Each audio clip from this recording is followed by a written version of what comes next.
Hello, everyone. Welcome to Diego Knows. I'm Diego, and today we are going to talk about Sex and the City Season 1, Episode 2 from the original show from the 1990s. Yes, we're going there.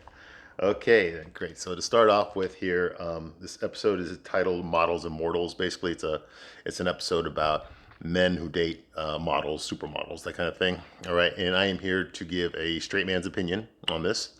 Now, I just want to start off with a disclaimer. I don't want to offend anyone with what I say. My promise to you is that I'm going to be completely honest with you. I'm going to give you a straight man's point of view. Okay, which means that I'm going to tell you some of the things I'm going to tell you. You probably already know, no brainer, something I'm going to tell you, and you might not know and are just now figuring out. Some might tell you but you don't want to know, and you might get offended by it. I'm not here to offend anybody. I don't know any of you out there. Okay, the reason I created this YouTube channel here for this stuff is because I remember when I watched Sex and the City. I remember I never felt represented. What I mean by that is me and my straight friends, my straight guy friends, we never really felt represented on the show. The people that were on the show, the people that were portraying us, the straight men on the show, were not acting like straight men. Okay, and that's because the show was being written by women and gay guys.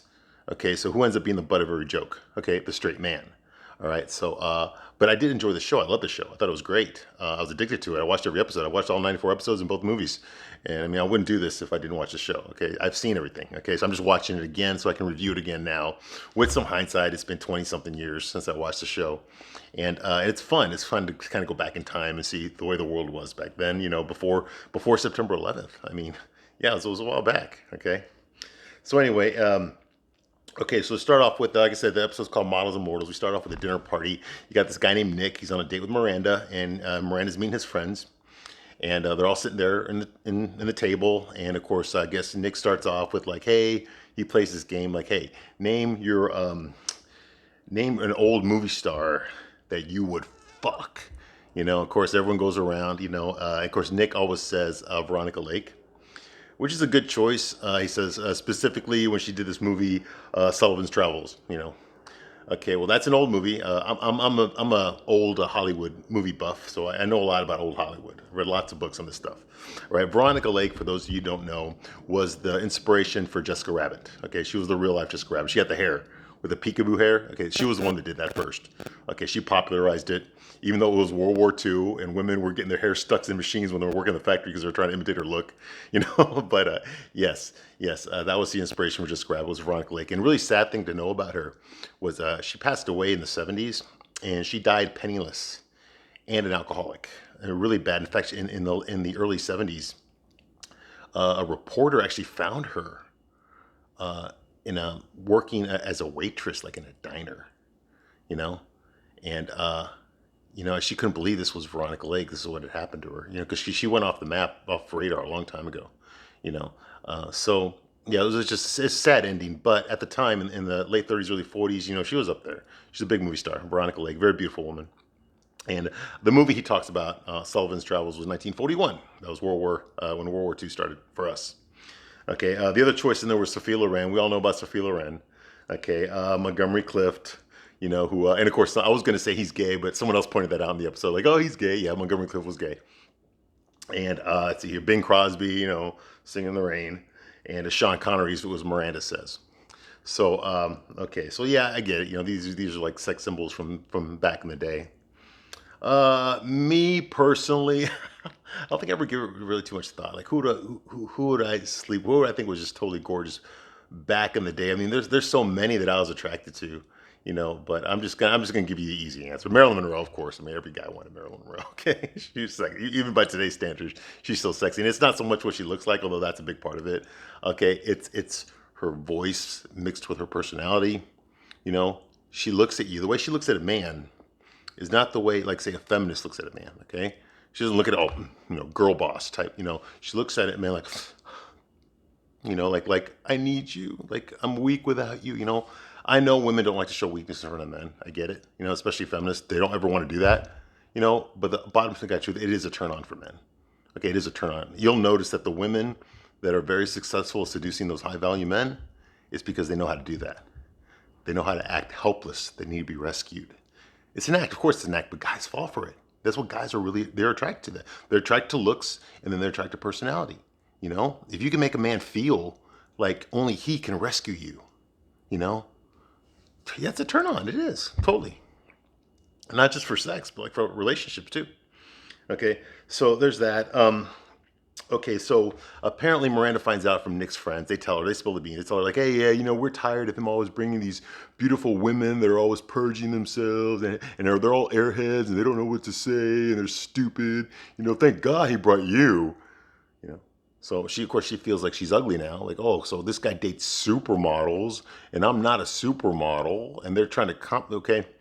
And then, of course, he owns up to it at the end when he drops her off. And I was like, yeah, that's true. I date supermodels, you know, and I want to try something different, you know, think outside the box. That's why I dated you tonight. Okay.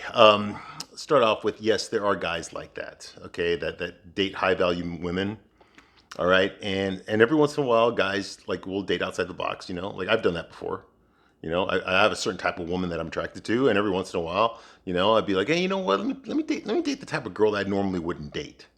You know, and let me try that out, you know, because you keep doing the same thing over and over again, you're gonna get the same results, you know. So I've done that too. So I understand that part's realistic. Okay. What's not realistic is that he would tell her that, you know, at least a normal guy would tell her that after they've had sex, not before. Not before. So the fact that he's like, yeah, I date supermodels a lot, you know, but hey, you want to kiss? And of course she's like, you know, so he's like, "Oh, okay, you know, and that's the end of him. All right, but that's not realistic that he would like own up to it right there. You know, if he's on a date with this girl, if he wants to get laid with this girl, obviously he took her. He won't go meet his friends. Okay, I don't think he'd waste his time with Miranda if he didn't want something more than just introduce her to his friends. Okay, you know, so yeah, so I don't believe that at all. Okay, all right, so this episode's about supermodels, right? So yeah, I think okay, so basically, Miranda tells the other girls they all go back to Carrie's apartment. They're all eating there. They're all talking and stuff. Instead of being in a restaurant, they're all sitting together, eating and talking.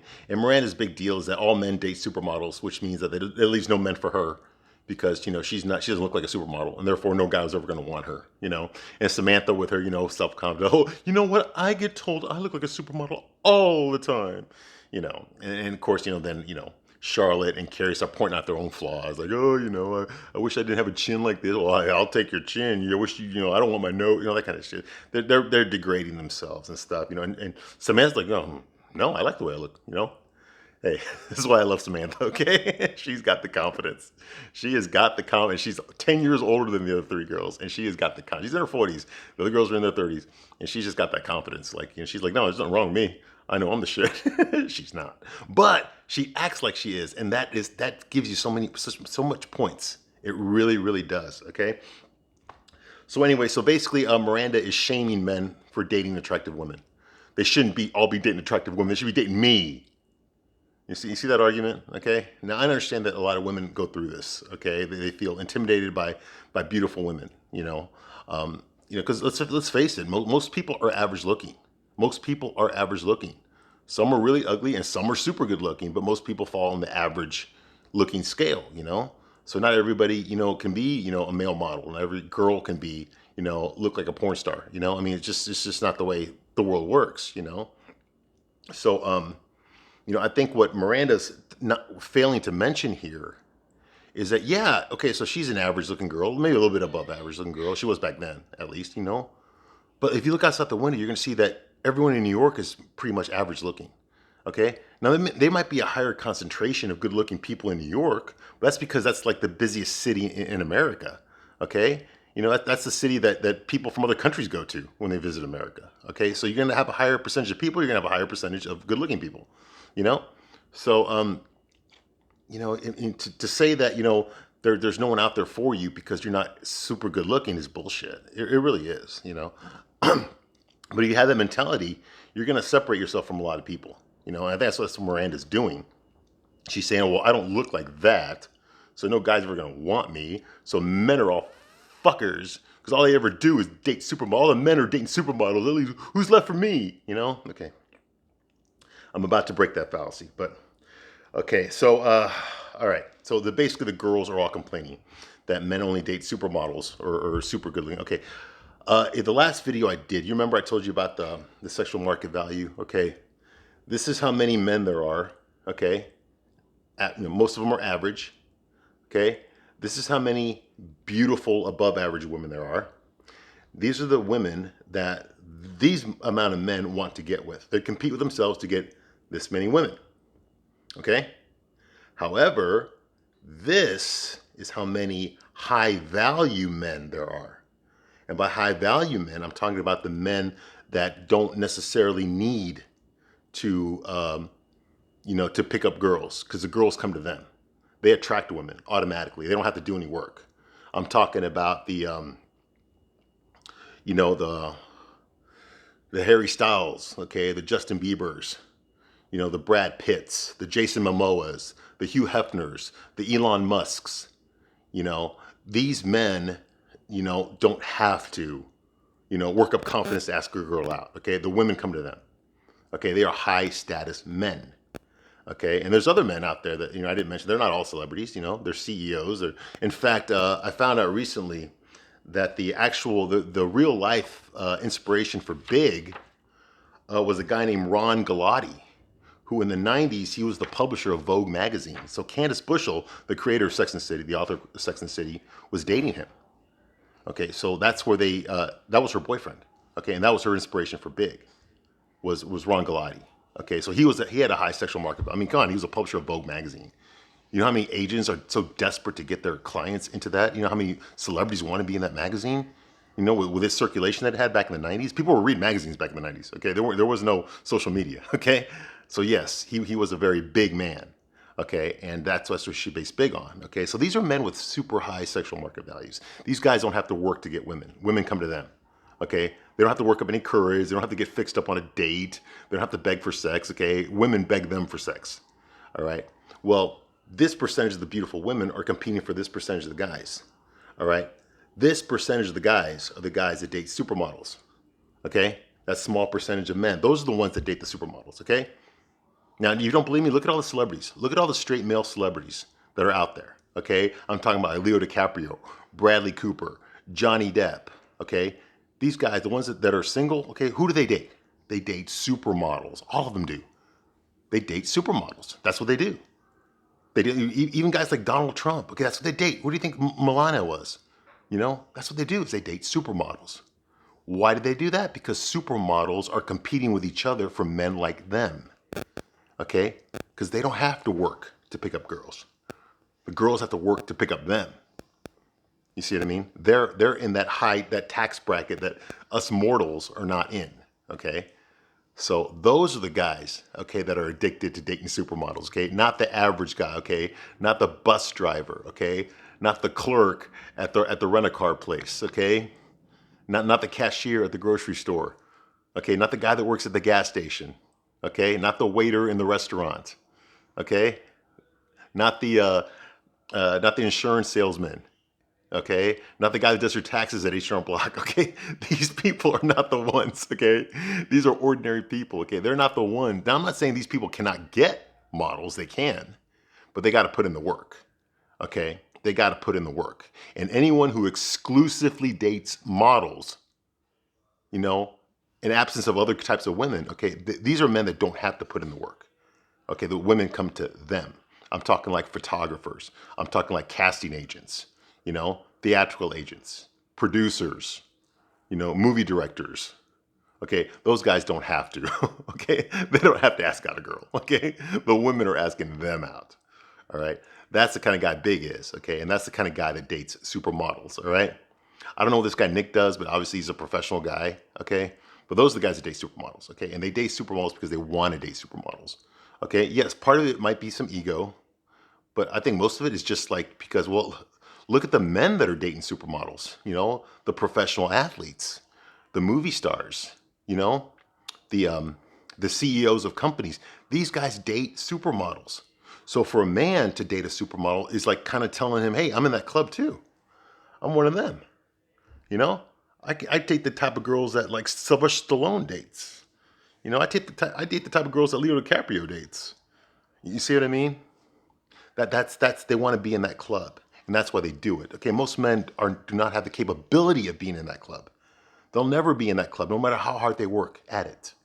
Okay, so for Miranda to say all men are dating supermodels and what does it leave me? It's bullshit. She's just feeling sorry for herself. Okay, She's feeling sorry for herself, and she's exploiting the insecurities of the other women, with the exception of Samantha. Samantha's not intimidated at all. Okay. All right. So we got that going on here. Like I said, Miranda says that men set impossible beauty standards on women. It's not fair for us. Men put all these standards for women. They have to look a certain way. It's bullshit. Okay, yeah, it is bullshit. You know what? You know what else is bullshit? Okay, is that men have to earn, then the high six figures to get a beautiful woman. It's bullshit that, here's a guy who's normal and just wants a meaningful relationship and wants to be faithful. Okay, but the girls that he's attracted, that he wants, the nice girls that he works with or goes to school with or whatever, okay, they're all dating the assholes. The guys that just fuck girls and leave them. And no matter how hard this guy tries to win her over, she keeps fucking the assholes and not him. And she knows he likes them. So it's like, welcome to my world. Really? You think it's fair for us too? Huh? If you come from an average income family, and then here's this rich guy who's an athlete and all this shit, and all these girls are all over him, what are your chances of getting any girls? No, they're all fighting over him, not you. They don't even notice you. You see what I mean? So yeah, it works both ways, okay? Whoever fucking said dating is fair, it's not fucking fair. Like I said, there's a sexual market value. Some people are in the high end. Most people are in the low end. I'm sorry, but that's just the way it is. That's just the way it is. Deal with it. It's not easy for us either. So I hate it when women say, oh, this is not fair. What's not fair for us too? Jesus Christ. All right. Okay, so Samantha admits that she's had no plastic surgery. Okay, they interview some models, because at this point in the show, early in the show, they're still breaking the fourth wall and talking to the camera, like documentary style. And they interview a couple of models. I don't know what the fuck they are. But they say there was only two types of men that date models. Slime balls who just want to get in your pants, or beta males who just fall in love with you immediately, Well, yeah, I can see that. You got to remember that the men with the high sexual market value, these are the men that models throw themselves at. These men have options, so they can date other women, okay? They don't mind being an asshole to you. Okay, you know why? Because there's 100 women standing right behind you that are better looking than you are. That are going to say yes to him too. So, fuck you. It doesn't matter what you think. I know, it doesn't work in the real world. Okay, in the real world, these women of exceptional beauty can look at an average guy, and that guy will follow her around. Oh, hey, how you doing? Can I get your phone number? Yes, it's very intimidating, and that's only if the guy has courage to talk to her. Most guys would be too intimidated to talk to her. That's in the real world. That's correct, okay? But when you're only seeking out these super alpha males, these high sexual market men, these men don't have that problem, okay? They've got options. You see what I mean? So they're not going to treat you like you're something special. It's like they say, you think you're one in a million. Okay, for him, you're one of a million. You see what I mean? So, yeah, don't blame the player. Just blame the game, okay? If you don't want to date guys that will fuck you over, if you don't want to date guys that are not serious about you, if you don't want to date guys that are like that, then don't date those guys. Don't date those guys, okay? Sorry. It's that way for us too. Trust me, it's that way for us too. When we date beautiful women, we always got to worry whether or not she's going to fuck around on us, Some guy with more money or taller, or a better car, or maybe he's just funnier to talk to, is going to snatch her away from me. Absolutely. It happens to us too. So don't go here thinking that, it's a one-way street, that the odds are all against you. They're against us too. I mean, if you wanted to go by facts, okay, nobody would date anybody. Okay, and there'd be no human beings left. All right? So, come on. All right, so, okay. Get a lot of stuff. They interview these models like, oh, it's great being beautiful because you get a lot of stuff. It is true, especially if someone has means. Like, I know lots of women that have dated rich men, okay? And they get, oh my God, they just get showered with gifts, I saw a woman once that I knew, a beautiful girl. She was a bartender, and this guy that had the hots for her, he just gave her, like, instead of giving her a tip, like money tip in her jar in the bar, he gave her a flat screen TV. I mean, like, come on, this was like, and I'm talking like a big one. This is like at least $1,000, and this was like 10 years ago. Okay, so they're more expensive now. So And what did she do? She blinked her eyes at her. Well, she looked good. I mean, she's drop dead gorgeous. I mean, she had a body on her. I mean, great smile, everything. I mean, she was good looking, great looking girl. But that's all she had to be was a great looking girl for some guy to fucking give her a flat screen TV. You know, it's not that way for men. Okay, it's not that way for us. Okay, we don't get flat screen TVs just because we're good looking. All right, it doesn't work that way for us. Okay, all right. So now we get into the meat of the show. Barclay. We meet one of Carrie's because Carrie knows everybody in New York, and she knows this artist named Barclay, who apparently doesn't sell any of his artwork at all, but he fucks a lot of models. So I guess she's interviewing him or talking to him, and this is very like CSI. Like whenever the cops are interviewing a suspect or something, you notice they always meet him at their job, and he doesn't like in a normal world. Like if the cops came over to my job, and say, hey, we need to talk to you, Diego. You know what I'm gonna do? I'm gonna stop what I'm doing. I'm going to go into the office and we're going to sit down and have a private conversation. Okay. What I'm not going to do is continue working while they're asking me questions, and have them follow me around my job while I'm working. It doesn't happen in real life, but that's what always happens on Law and Order. Okay. And that's what's happening here. Like he's working on a painting or something and she's interviewing him and he walks to the next room. She's following him, and he's talking the whole time, like he's like, micromanaging, what the fuck, multitasking, and I'm like, this is just not realistic, okay? But the point is that he talks that all he does is sleep with supermodels. We don't know how. I mean, he's a good-looking guy, but I don't see what's so special about him, other than he's a good-looking guy. There's lots of good-looking guys that can't get laid, though.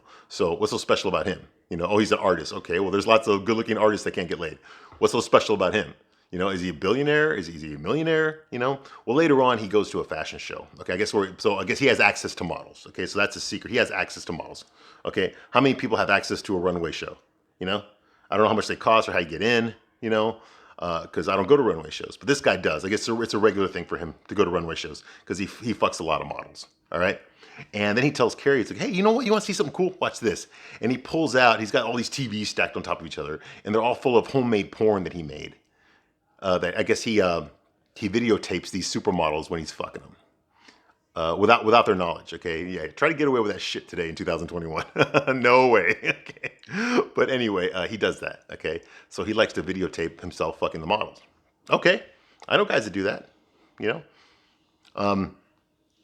But what the guys that do that don't do is don't fucking tell another girl about that. Okay, now I know Carrie's his friend. They're not close friends because we never see Barclay ever again on the show. Okay, this is the only episode he shows up. Okay, we never see him again. So he's not that close with her. Okay, so I'm thinking about my female friends. Okay, what if I did this? What if I was like, secretly videotaping my sexual conquest? Okay, if I had a girl over, okay, who was my friend, not someone I'm fucking, but a friend of mine who just wants to ask me questions about what I do, or make me ask me questions about, sex from a man's point of view. That's happened to me before. I'm like, hey, you know what? I made a whole lot of porn where I'm fucking these girls. You want to see it? Yeah, come on. Let me show you this. Well, Barclay doesn't even ask her. He just like springs it on. Hey, watch this. And she's just like, oh wow, like you fucked half the girls in Vogue magazine. Like I don't think that's very realistic. I know this is a dramedy. It's comedy and drama, but no guy would ever do that.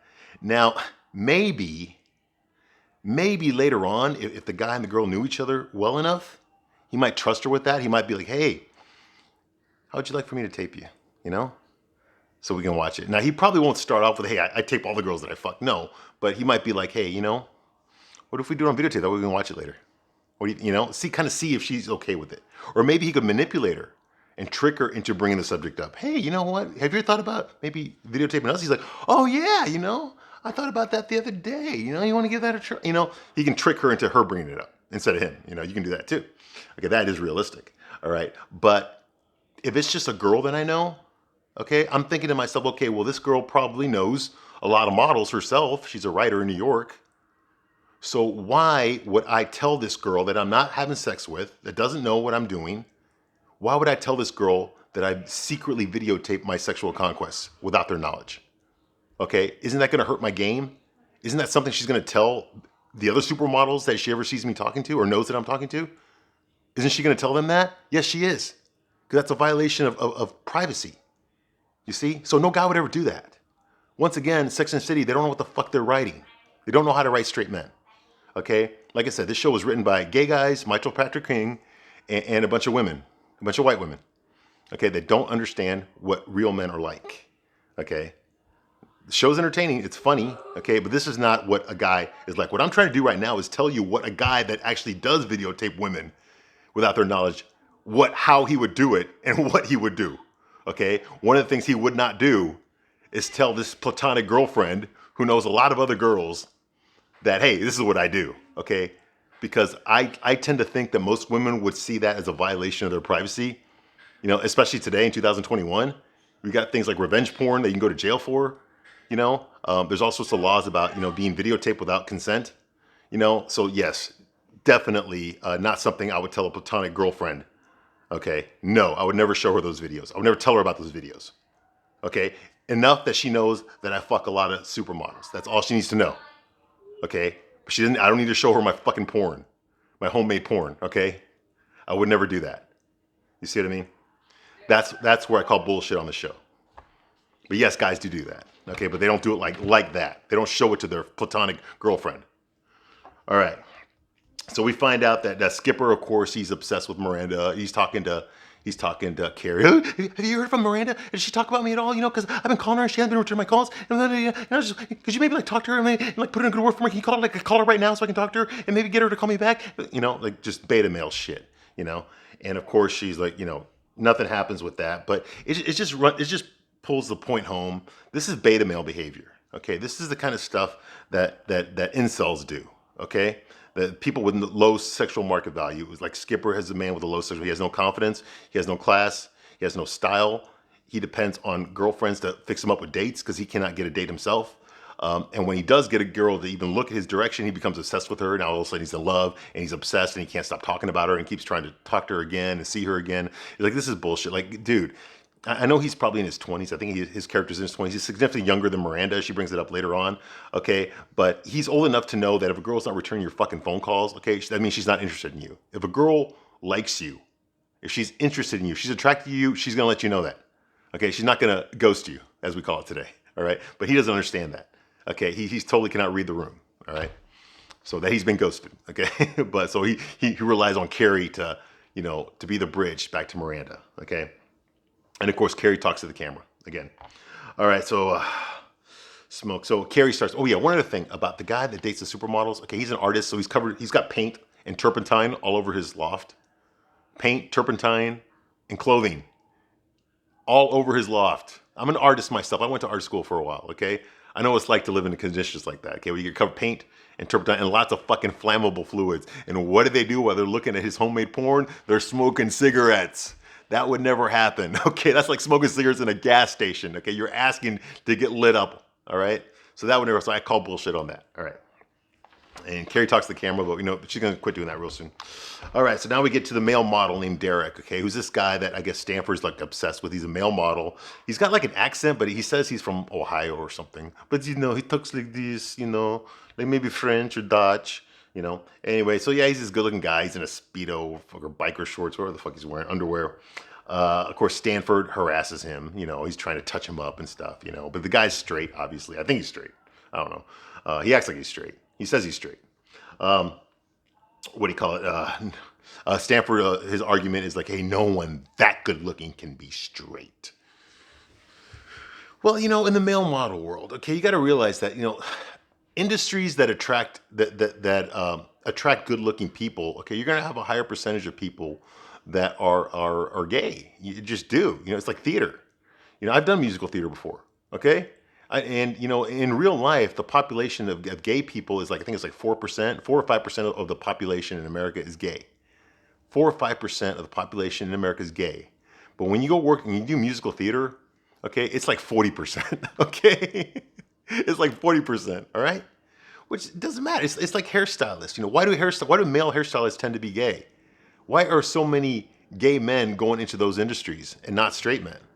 There are straight men hairstylists, but like why are there so many? Why is there an overrepresentation of gay male hairstylists than there is straight male hairstylists? It's like that. Why is there overrepresentation of gay men that are actors? Why is there an overrepresentation of that? See, I think there's just certain industries that attract certain people. And we live in a capitalist culture, world. Oh, yeah, I'm sorry, country. So you have the right to do whatever the hell you want. So if you want to be a dentist, go be a dentist. You want to be an actor, go be an actor. No one's stopping you. You see what I mean?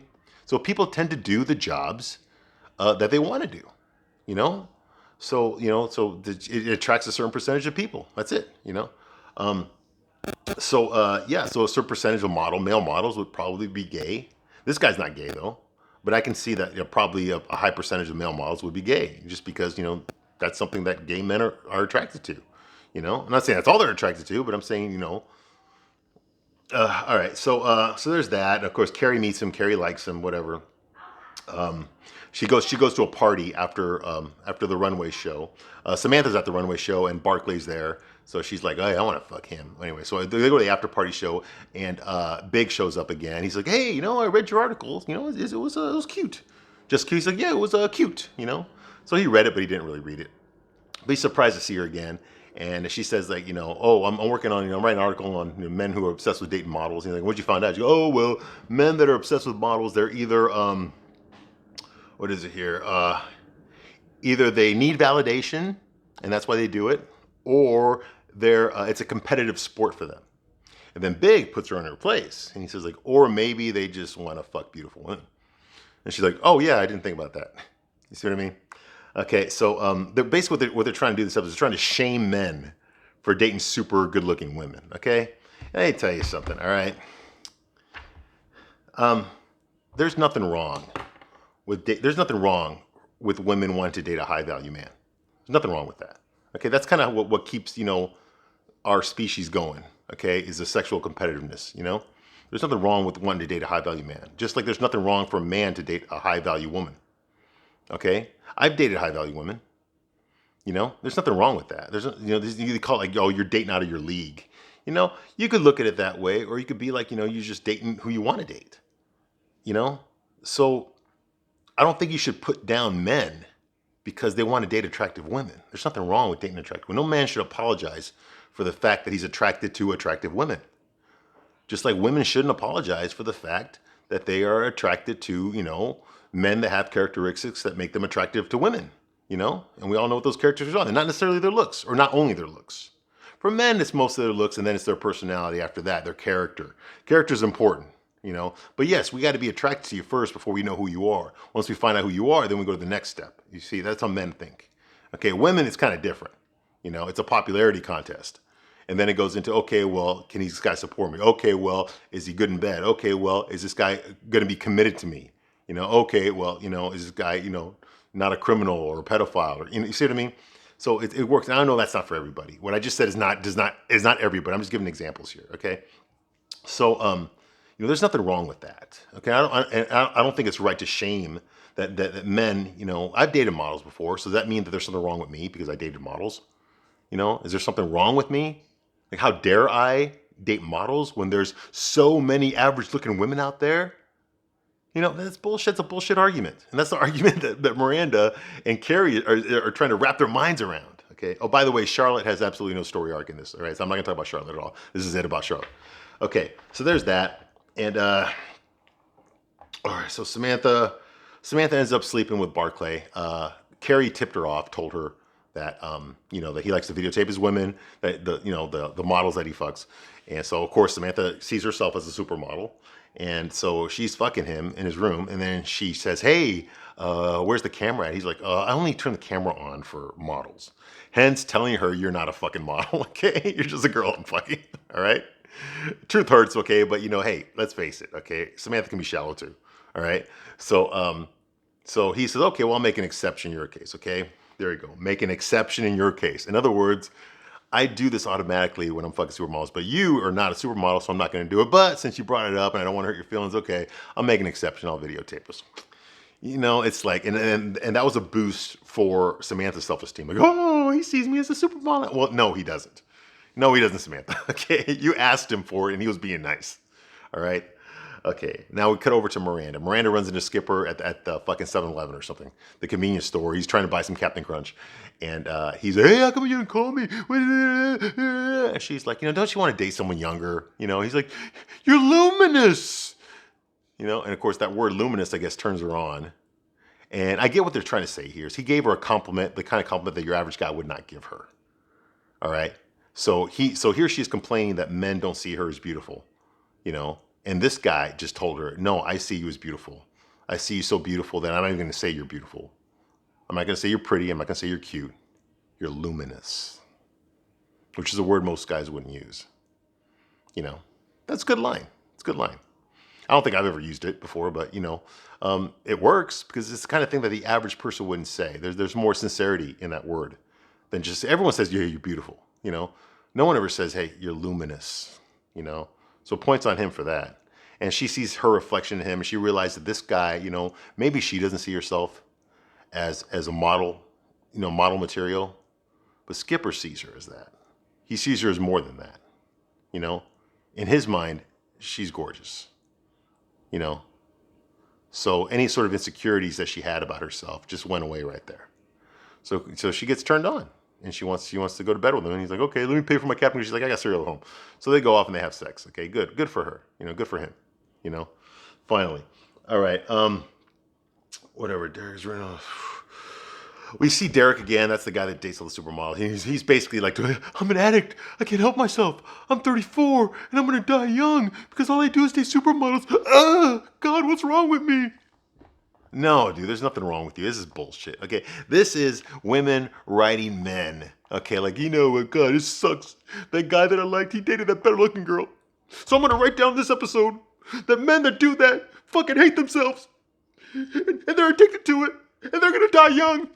Okay, that's what happened here. Okay, this is bullshit. No guy would ever do that. If you're the kind of guy that's pulling supermodels left and right into your bedroom, okay, you're not gonna fucking complain about it. You might complain about not having time to do other things, and he does complain about that. But you're not gonna say there's something wrong with me. What? I mean, come on. If you're dating tens, what do you got to complain about, right? What's the alternative? Okay, all right. You know. And one more thing about supermodels, ladies, for those of you that are watching this, okay, supermodels are attractive. There's two types of women in the world, all right? There's women that women want to be like, and then there's women that men want to be with. Supermodels fall into the category of women that women want to be like. They wish they could look like that. They wish they could have those figures. They wish they didn't have to eat as much like these supermodels do, okay? And then there's the women that men want to be with, which is not necessarily the same thing. Okay, see, models are women's beauty standards, but sexy women are men's beauty standards. Okay, so if you want to get a guy, you're better off being what men are attracted to, not necessarily what you wish you could look like. Okay, not the same thing. Models represent what women want to look like. They don't represent what men want to be with. Okay, there's a key right there. Okay, guys that are watching that, you know what I'm talking about. All right, so anyway, so later on, Carrie spends the night with Derek. Nothing happens, but they just talk, you know. And he points out she's got a big nose, and he tells her that he's lonely, and you know he doesn't like the way he looks himself either. Boom, that's it. She runs into Big at the end. Big says, you know what? After a while, you just want to be with the one that makes you laugh. Okay, because Carrie's at the coffee. She runs into Big again. I don't know how, miracle. But she's there working, and she asks him, you know, he's like, hey, I was thinking about what you said about models. You know what? And he says, you know, after a while, you just want to be with the one that makes you laugh. And that's the truth, okay?